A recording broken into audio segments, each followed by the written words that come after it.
आइए जानते हैं आज की कुछ अंतर्राष्ट्रीय खबरों को। पहले एक नजर आज की हेडलाइंस पर। दिल्ली एनसीआर में 12th तक सारे स्कूल बंद, जहरीली हवा पर सुप्रीम कोर्ट का आदेश।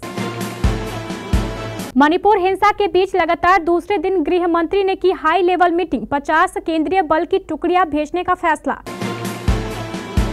भारत को लूटने वाले सेफ का मतलब तिजोरी समझते हैं, राहुल गांधी पर बीजेपी का पलटवार। आजादी के बाद का सबसे कठिन उपचुनाव, वोटिंग से ठीक पहले वोटर से ऐसा क्यों बोले अखिलेश यादव। सीएम की रेस से बाहर हुए एकनाथ शिंदे, बोले महायुति का मुख्यमंत्री होगा। डांस करवाया, 3 घंटे तक खड़ा रखा, रैगिंग के दौरान एमबीबीएस छात्र की मौत। मौत की सजा देने में अपना ही रिकॉर्ड तोड़ रहा सऊदी अरब, सजा पाने वालों में सबसे ज्यादा पाकिस्तानी। सेंसेक्स निफ्टी फिर लाल लाल, टाटा से महिंद्रा तक धड़ाम। अल्लू अर्जुन के चाहने वालों पर हुई लाठीचार्ज, पुष्पा द रूल के ट्रेलर लॉन्च पर मचा हंगामा। और पाकिस्तान ने रिजवान से छीनी कप्तानी, ऑस्ट्रेलिया के खिलाफ सीरीज हार के बाद लिया फैसला। दिल्ली में बढ़ते वायु प्रदूषण को देखते हुए सुप्रीम कोर्ट ने बड़ा आदेश दिया है। कोर्ट ने अब दिल्ली एनसीआर में 10 और 12 तक के क्लास भी बंद कर दिए हैं। सुप्रीम कोर्ट के आदेश के बाद अब सभी के ऑनलाइन क्लास चलेंगे। सुप्रीम कोर्ट इस मामले में अब शुक्रवार को अगली सुनवाई करेगा। दिल्ली और आसपास के इलाकों में बढ़ते वायु प्रदूषण पर लगाम लगाने के लिए याचिकाओं पर सुनवाई करते हुए जस्टिस एएस ओका और जस्टिस एजे मही की बेंच द्वारा यह सुनवाई की गई।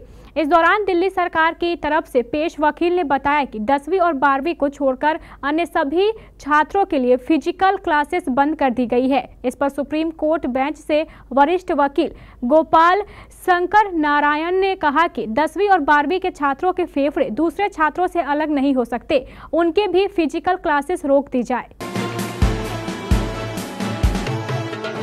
मणिपुर में फिर से भारी हिंसा भड़कने के बाद केंद्रीय गृह मंत्री अमित शाह ने सोमवार को अधिकारियों के साथ उच्च स्तरीय बैठक की। बैठक में केंद्रीय बलों के शीर्ष अधिकारियों के अलावा खुफिया तंत्र और गृह मंत्रालय के भी शीर्ष अधिकारी शामिल रहे। गृह मंत्रालय ने लगातार दूसरे दिन राज्य की सुरक्षा स्थिति पर चर्चा की है।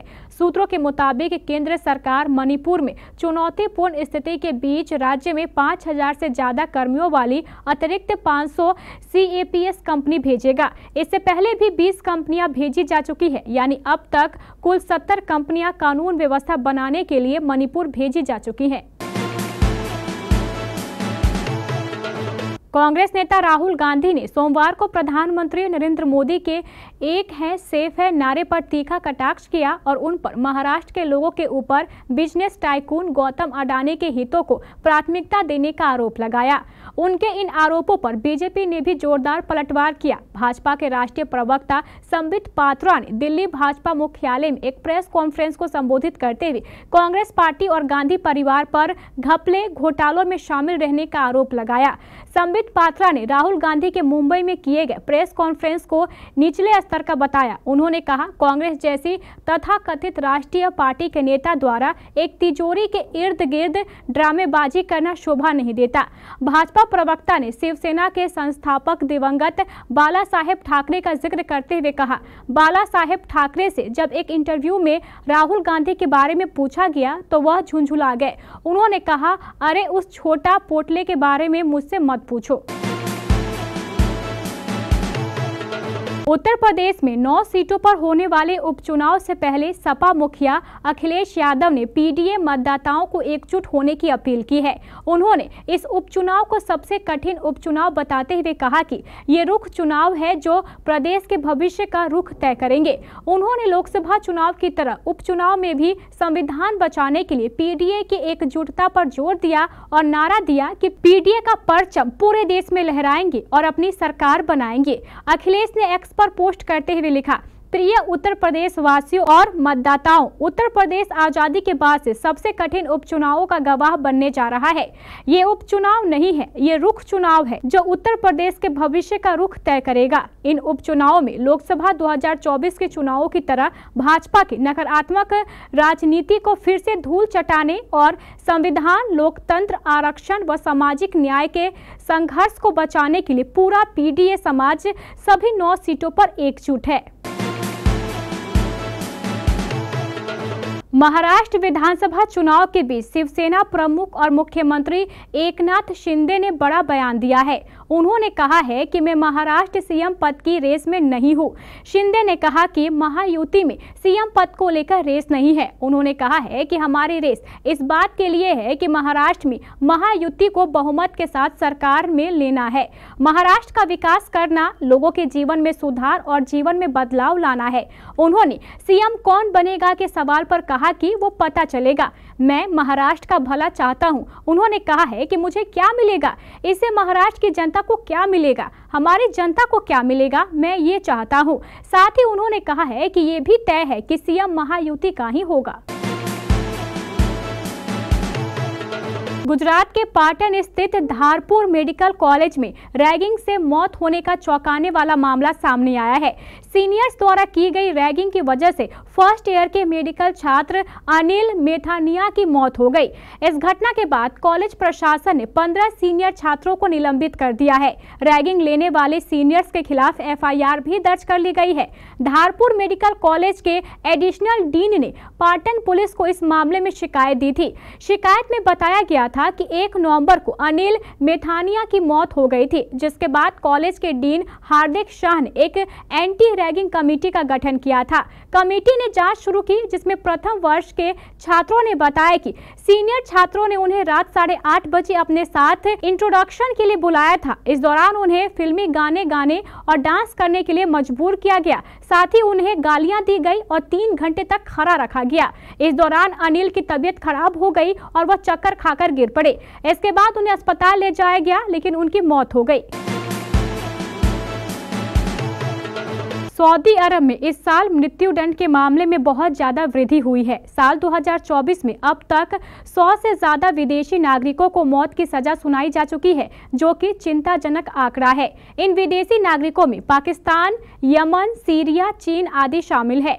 इसके साथ ही सऊदी अरब ने मौत की सजा देने के मामले में अपने ही पिछले सभी रिकॉर्ड को तोड़ दिया है। मौत की सजा की संख्या के ये आंकड़े राज्य मीडिया रिपोर्ट से जुटाए गए हैं। आधिकारिक सऊदी प्रेस एजेंसी ने बताया है कि शनिवार को दक्षिण पश्चिमी क्षेत्र नजरान में एक यमनी नागरिक को मौत की सजा दी गई। वह देश में ड्रग की तस्करी करने का दोषी था। इससे पहले भी इस साल का शायद ही कोई महीना ऐसा होगा जब सऊदी में किसी विदेशी नागरिक को मौत की सजा नहीं मिली हो। शेयर बाजार के लिए सप्ताह का पहला कारोबारी दिन भी खराब साबित हुआ। बॉम्बे स्टॉक एक्सचेंज का 30 शेयरों वाला सेंसेक्स 241 अंक की गिरावट के साथ क्लोज हुआ, तो वहीं नेशनल स्टॉक एक्सचेंज का निफ्टी भी दिन भर गिरावट के साथ काम करते हुए लाल निशान पर बंद हुआ।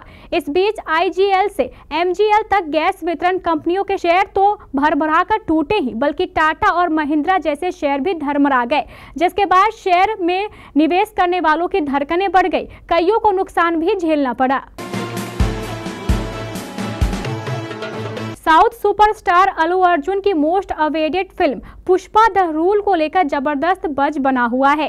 बीते रविवार को ही फिल्म का जबरदस्त ट्रेलर लॉन्च किया गया। मेकर्स ने पुष्पा द रूल के ट्रेलर लॉन्चिंग के लिए पटना के गांधी मैदान को चुना। इस ग्रैंड इवेंट में भारी भीड़ देखने को मिली। बताया जा रहा है कि पुष्पा 2 के ट्रेलर लॉन्च के दौरान यहां अल्लू अर्जुन और रश्मिका मंदाना की एक झलक देखने के लिए लोगों की भीड़ उमड़ पड़ी। ऐसे में गांधी मैदान में लोग बेकाबू हो गए और अफरा तफरी मच गई। लोगों को काबू करने के लिए पुलिस को लाठीचार्ज तक करने पड़ गए। पाकिस्तान ने मोहम्मद रिजवान को कप्तानी से हटा दिया है। उनकी जगह आगा सलमान को जिम्मेदारी सौंपी गई है। ऑस्ट्रेलिया और पाकिस्तान के बीच T20 सीरीज खेली जा रही है। इसका तीसरा मुकाबला होबार्ट में सोमवार को खेला जाएगा। पाकिस्तान ने इस मैच से ठीक पहले यह फैसला किया, यहां तक कि रिजवान को प्लेइंग 11 में भी जगह नहीं दी गई। पाकिस्तान को ऑस्ट्रेलिया के खिलाफ T20 सीरीज के शुरुआती 2 मैचों में हार का सामना करना पड़ा। टीम ने इसके बाद तीसरे मैच के लिए कप्तान बदल दिया। क्रिकबज़ की एक रिपोर्ट के मुताबिक रिजवान को आराम दिया गया है। उनकी जगह आगा सलमान को जिम्मेदारी सौंपी गई है। आगा सलमान के पास T20 इंटरनेशनल मैचों का कम अनुभव है। रिजवान अनुभवी खिलाड़ी है, लेकिन टीम को जीत दिलाने में नाकाम रहे।